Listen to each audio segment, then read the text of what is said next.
All right, everybody. So this is going to be the technical construction portion, part one for Camper 10.0, which is a camper shell build.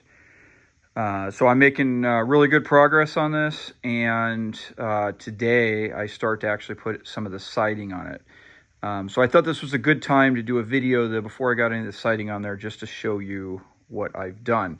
So a little bit of repeating, but I think it's worth it. My starting point was a hardwood frame, which you see down here. I used some poplar. This is 3 inches wide. Okay, there's a 2-inch piece of wide cedar on the top, which I'll talk about in a minute. So this is 1-inch thick by 3 inches wide hardwood, which I think is important. So it has a nice strong base, and when we attach the clamps, when we actually mount it to the truck. And I essentially just built a C, right? Or a open-sided rectangle, however you want to view it, that runs all the way down here. And what I did is I just did some loose measurements of the size of the pickup truck bed. Now, what I think will be really important, and what I did, is once I had that done, my friend who I'm putting this on, Paul, who I'm putting this on his truck, I had him come over. We laid the boards on his truck bed, and I kind of expected this, but the rear, or the tailgate side of the truck bed, was actually 1 3/4 of an inch narrower than what would be that back wall against the cab. So what I did is I clamped it down his truck, and then I moved in these side rails to exactly the position I wanted. I clamped everything down, and then he and I went and set this pillar right here, which set right at the front part of the tailgate. We made sure it was set at the right height. We made sure it was set at the right spacing. And then I connected these pieces loosely, and to hold the two sides a little bit closer in on the front, I took this piece right here, which will be removed at some point, and when I had it in just the right position, I attached it across. So the rear is 1 3/4 inches wider than the front, and that's purposeful. It's not perceptual, and I don't think anyone would ever notice it, but it's going to offer a more consistent and uniform fit on the truck. So that's, I think, this is my first time doing it, but my logical interpretation is I think that's an incredibly important part. That's kind of my feedback at that point. My next stage is to build the framing. Now, compared to some of my truck campers in the past, this framing is a lot simpler by and large. So I decided where my windows are going to sit. They're going to be centered on each side. Most of you probably have seen me talk about this in ad nauseum, but I'll touch on it again. What I do is I buy cedar fence pickets. I just get them at a local home store. I typically just get them at Lowe's. When you buy them, they're 5/8 of an inch thick. They've got a little bit of a rough side. And then I run them through a thickness planer down to 1/2 inch. So when I started establishing my frame sides, these are 2 inches wide this way. And then I laminated, or essentially glued, 3 of them together, as you guys see here, which is 1.5 inches. And that's kind of a consistent pattern. Now, one thing I did is, if you guys notice, I oriented them all this direction. All the ones on the side, all the ones here. And the reasoning is when you laminate them together, I'm able to create voids, or a mortise, if you will. So then when I attach pieces, so like right here's a great example. This is one laminated piece that comes up here. There was a void here, and it goes up here. This is about 1 1/4 inch void. I made the same void in this one, and this one. And then when I assembled it, I took 1 1/4 inch thick piece. Now, of course, I've added a second piece here on the back side, and I was able to drive that piece all the way through all of these with glue. And then, of course, I added some backer boards there. I left this one open. I'm not going to get in the roof because it's not going to make sense until I show you, but I might add another column here. I left this open. This will easily allow me to laminate boards around it. Now, what this does is it produces not only a really, really strong and rigid frame structure, and it's pretty easy to do when you laminate all of these, but it also makes assembly a lot easier. I get it. It would seem as though this would make assembly very challenging and time consuming, but in the end, at least in my opinion and experience, it actually helps produce a very strong and precise frame. Now, another advantage of laminating is, or gluing these together, is you can, if there's any bends or twists in the boards, you can, because you're gluing multiples together, you can kind of align it by hand.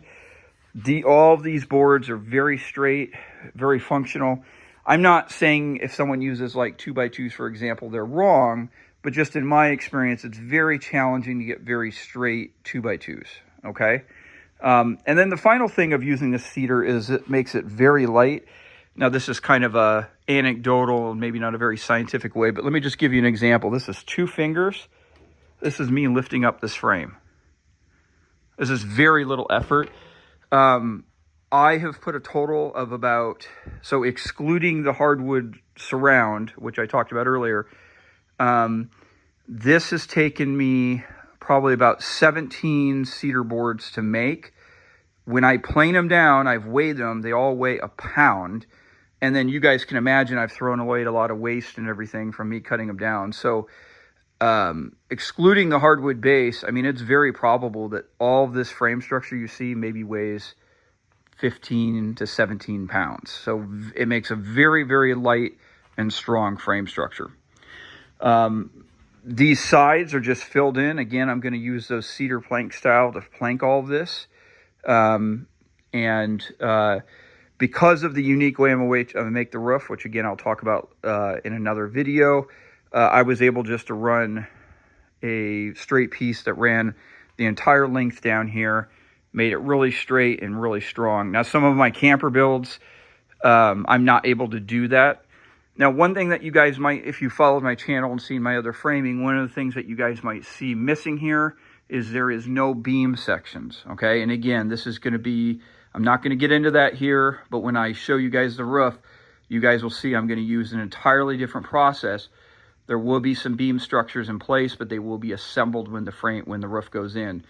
And I think it's going to be a process that's going to really be a step up in terms of speed, strength, and efficiency. Okay, so built the back wall. Let me touch on this on the back wall.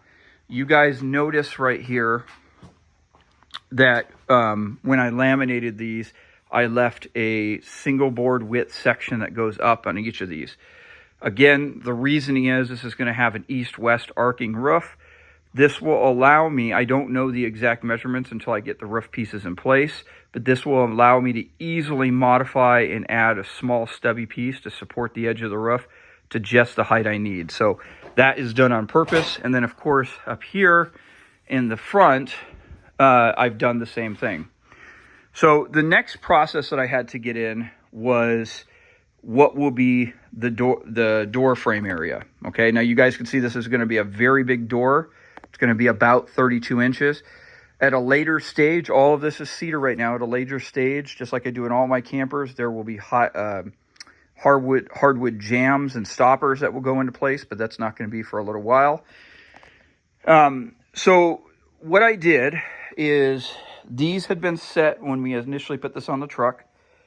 Again, when I laminated this, because I was thinking ahead, I added a void right here in this column, okay? Let me show it over here. Maybe the light will pick that up a little bit easier right there. You guys see that void? Because I knew that this is going to be, because I don't have a tub to build this off of, this is going to be something that needs a little bit of extra reinforcement. So I put the bottom rail on there. You can't see it, but there's a void in this third part, in this center middle piece of cedar right here. I built my columns, okay? That column has a tenon or a protruding part that stuck into the void. So I'm gonna flip this camera over. Let's see if you guys can see it from underneath here. Let's see, you guys could probably see that, yeah. And then I've covered it up now with another piece here. But just like you guys saw a void here, once I built this column up, and this column had a void, I drove an 1.25 inch piece of wood all the way across that connected these three. If that makes sense. It's kind of like if it's not a dowel because it's not circular, but it's kind of that same concept. And then I just kind of built up cedar wood around it, just because I want this to have extra strength, because not only it's a door, but at least in the initial construction phase, it's unsupported. And when it's in the truck, of course, it'll be held down and probably largely supported by the structure of the truck bed itself. But I wanted to make sure, just to be sure, that it had extra support. And as you guys see, I left these sections up right here because when the roof arcs over, it will connect them. So in a nutshell, that is the framing process. Next steps are I'll start laying out the cedar boards across. It'll be a lamp joint method. Very much the same as you guys have seen on the other builds. If you're new here to my channel, hold on till next week. I'll go over the method of how I create those lap joints and how I attach those boards to account for expansion, contraction, but still have some adhesive quality. So thanks guys for watching, and this is making some pretty good progress. I don't want to get too excited just yet, but I'll see you in probably about a week, and I expect this to be completely sheathed, and we'll probably be moving into some of the initial roof sections. So thanks for watching, guys.